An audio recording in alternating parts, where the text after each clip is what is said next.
Sejam todos bem-vindos em nome de Jesus.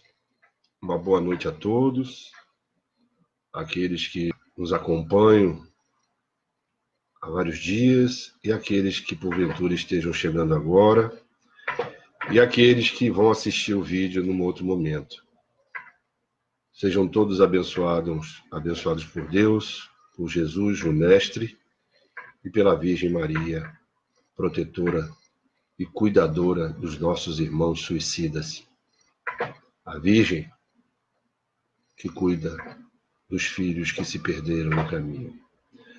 Vamos preparar para a nossa prece inicial através da leitura do livro Caminho, Verdade e Vida, psicografia de Chico Xavier, do Espírito Emmanuel. Capítulo 102. O Cristo e o mundo. Primeiro a erva, depois a espiga e, por último, o grão cheio na espiga. Jesus, no Evangelho de Marcos, capítulo 4, versículo 28.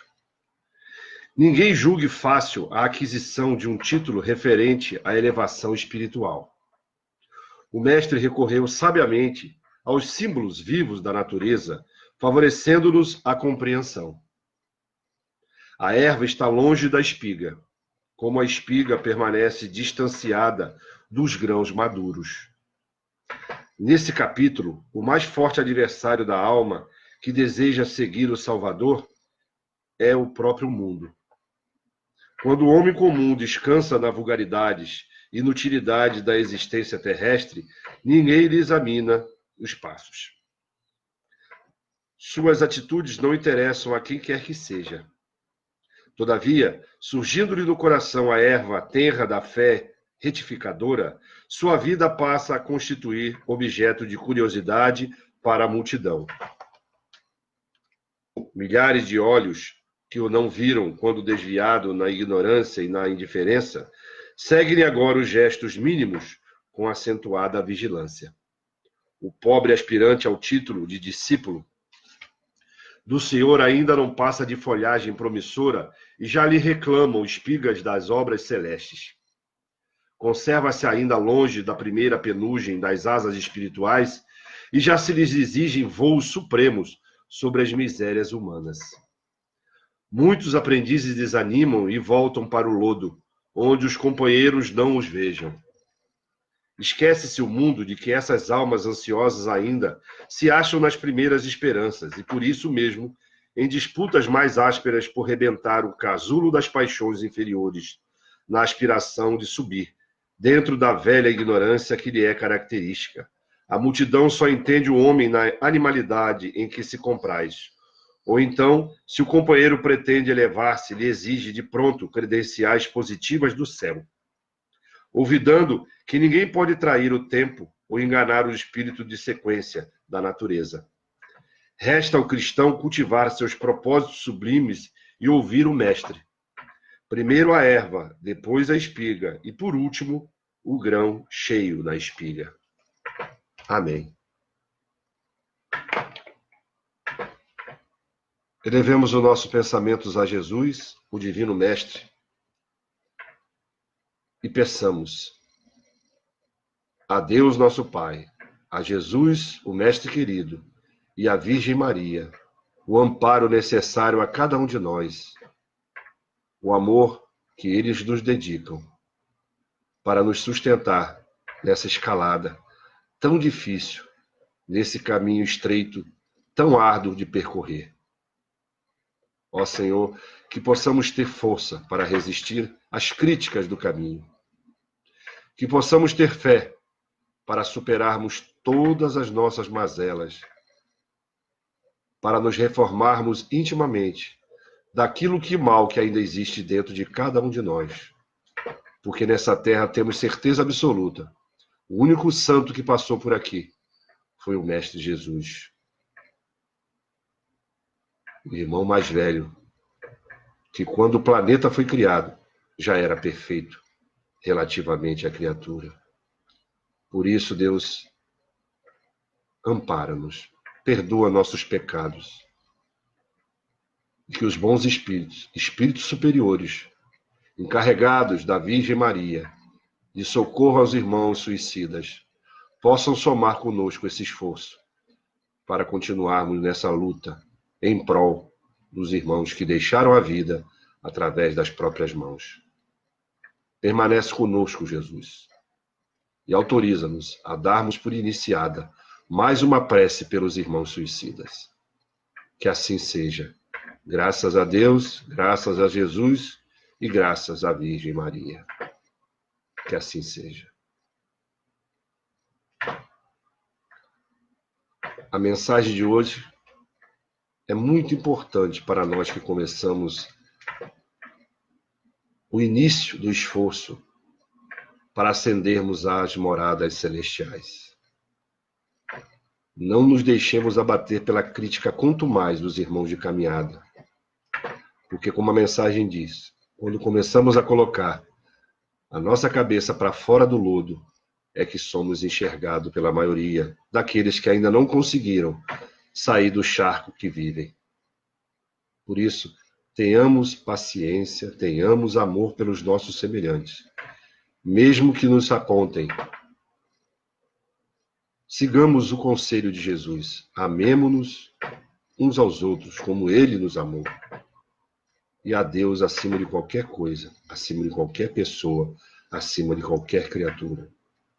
Porque só então conseguiremos sair do estado que nos encontramos, de pecadores, para chegarmos a merecer sermos considerados cidadãos dos céus, filhos de Deus, por direito e por merecimento. Nos unamos, irmãos, através da oração, através da força de vontade, em socorrer os nossos irmãos. Bezerra de Menezes nos alertou, através da literatura espírita, que o trabalho em prol dos nossos semelhantes é o antídoto para a obsessão, para a depressão, para o sentimento negativo que brota muitas das vezes dentro de nós. Sigamos em frente, sem olhar para trás, sem olhar pelos pecados que cometemos no passado, pelos erros que cometemos no passado. Muitos vão nos apontar, mas não nos deixemos abater. Olhemos ao Cristo, olhemos para a frente, peçamos amparo a Deus, porque o resto nos será dado por acréscimo da misericórdia divina. Vamos ler agora uma passagem do Evangelho segundo o Espiritismo, que os irmãos espirituais reservaram através da intuição para nós hoje. No capítulo 14, honrai a vosso pai e a vossa mãe. Essa semana do Dia dos Pais, no domingo, né? Olha o que eles reservaram para nós. A parentela corporal e a parentela espiritual.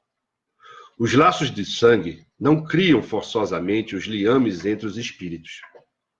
O corpo procede do corpo, mas o espírito não procede do espírito, porquanto o espírito já existia antes da formação do corpo. Não é o pai quem cria o espírito do seu filho. Ele mais não faz do que lhe fornecer um invólucro corpóreo, cumprindo-lhe, no entanto, auxiliar o desenvolvimento intelectual e moral do filho, para fazê-lo progredir. Os que encarnam numa família, sobretudo como parentes próximos, são as mais das vezes espíritos simpáticos, ligados por anteriores relações que se expressam por uma afeição recíproca na vida terrena. Mas também pode acontecer sejam completamente estranhos uns aos outros, esses espíritos afastados entre si por antipatias igualmente anteriores que se traduzem na Terra por um mútuo antagonismo, que aí lhes serve de provação. Não são os da consanguinidade os verdadeiros laços de família, e sim os da simpatia e da comunhão de ideias, os quais prendem os espíritos antes, durante e depois de suas encarnações. Segue-se que depois de seres nascidos de pais diferentes, podem ser mais irmãos pelo espírito do que se fosse pelo sangue. Podem então atrair-se, buscar-se, sentir prazer quando juntos, ao passo que dois irmãos consanguíneos podem repelir-se conforme se observa todos os dias, problema moral que só o Espiritismo podia resolver pela pluralidade das existências. Amém. Muitas das vezes temos amigos que consideramos irmãos e temos irmãos que consideramos inimigos mortais. Lembro de um caso das irmãs que eram ligadas fisicamente com uma deficiência. Os dois corpos nasceram ligados e elas se odiavam tanto que se espancavam mutuamente. Espíritos que precisavam resgatar débito do passado e plasmaram-se ligadas fisicamente e mesmo assim se odiavam ainda. Por isso, não nos assustemos quando vemos no mesmo família, no seio da própria família, inimigos ferrenhos, pais odiando filhos, filhos odiando pais, irmãos odiando irmãs, porque a lei de amor faz com que nos unamos, nos reunamos, quantas vezes forem necessárias para aprendermos a nos amar mutuamente. E é através do atrito, através da convivência, através do sofrimento em conjunto, que vamos aprendendo a nos amar. Graças a Deus que a lei de misericórdia é a lei suprema de todas as leis, porque é uma lei que o ser humano ainda não consegue compreender, porque não consegue enxergar no mesmo momento diversas reencarnações. Só Deus, que pesa, né, as medidas, que pesa as atenuantes e nos concede a misericórdia. Que possamos entender, que possamos compreender a lei de amor, que é a lei que rege o universo, que é a lei que rege nossas vidas. Vamos elevar nossos pensamentos a Jesus mais uma vez, para pedir pelos nossos irmãos suicidas e pelo encerramento de mais uma prece pelos nossos irmãos. Deus, nosso Pai, Criador de todas as coisas,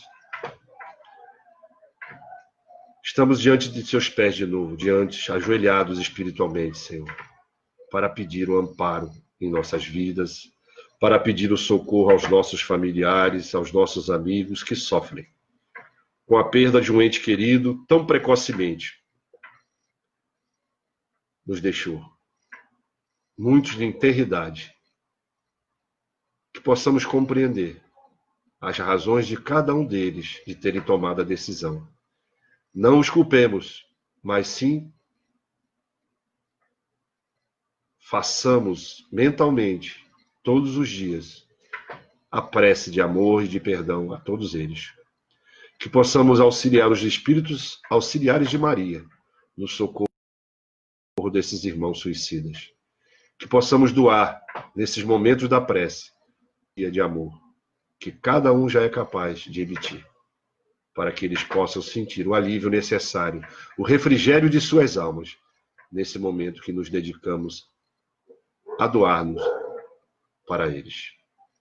Senhor, permanece conosco agora e sempre, e autoriza-nos a darmos por encerrada mais uma prece pelos irmãos suicidas, e que possamos, desejosos, que o Evangelho seja praticado em todos os cantos da terra. Que assim seja. Graças a Deus, graças a Jesus e graças à Virgem Maria. Boa noite a todos. Convido a todos que amanhã, às 18 horas, estejamos aqui de novo. Compartilhem, para que um número maior de pessoas possam assistir o nosso vídeo. Você que está ao vivo e você que vai assistir esse vídeo em outro momento.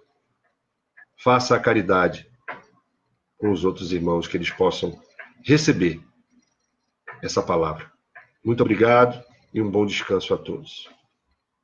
Graças a Deus.